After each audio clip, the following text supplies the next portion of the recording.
नाज़रीन, साहिवाल से bureau chief voice of south हाफिज़ अली हसन कस्तूरी की रिपोर्ट के मुताबिक साहिवाल मुहम्मदी दस्तरखान के ज़ेर-ए-एहतमाम रमज़ानुल मुबारक में रोज़ाना की बुनियाद पर 1000 अफराद को इफ्तारी करवाई जाती है।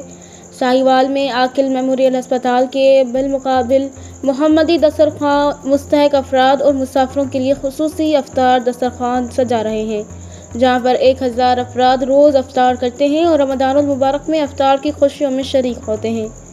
साहिवाल में रमज़ानुल मुबारक की रौनकें उरूज पर हैं। ਅਸੀਂ ਅਫਤਾਰੀ ਦਾ ਇਤਮਾਮ ਕਰਦੇ ਹਰ ਸਾਲ 8 ਸਾਲ ਹੋ ਗਏ ਸਾਨੂੰ ਮੁਹੰਮਦੀ ਦਸਤਰਖਾਨ ਨੂੰ ਸ਼ੁਰੂ ਕੀਤਿਆਂ। ਅੱਲਾ ਦੇ ਫਜ਼ਲ ਕਰਮ ਨਾਲ ਔਰ ਉਹਦੀ ਮਿਹਰਬਾਨੀ ਨਾਲ ਉਹਦੇ ਫਜ਼ਲ ਨਾਲ ਬਿਹਤਰੀਨ ਮਾਸ਼ਾਅੱਲਾ ਚੱਲ ਰਿਹਾ। ਹਰ ਸਾਲ ਅਫਤਾਰੀ ਦਾ ਇੰਤਜ਼ਾਮ ਕਰਦੇ ਹਾਂ। ਮਾਸ਼ਾਅੱਲਾ ਅਫਤਾਰੀ 'ਚ 1000 ਬੰਦਾ ਮੁਸਤਫੀਦ ਹੁੰਦਾ। ਕੁਛ ਲੋਕ ਤਕਰੀਬਨ 100 ਫੈਮਿਲੀ ਘਰਾਂ 'ਚ ਲੈ ਜਾਂਦੀ ਹੈ ਅਫਤਾਰੀ ਲਈ। ਉਹ ਅਸੀਂ ਅਫਤਾਰੀ ਤੋਂ ਪਹਿਲੇ ਹੀ शुरू दे देईदा ते बाकी लोग जेड़े तकरीबन 800 बंदा इत्थे अफ्तारी करदा।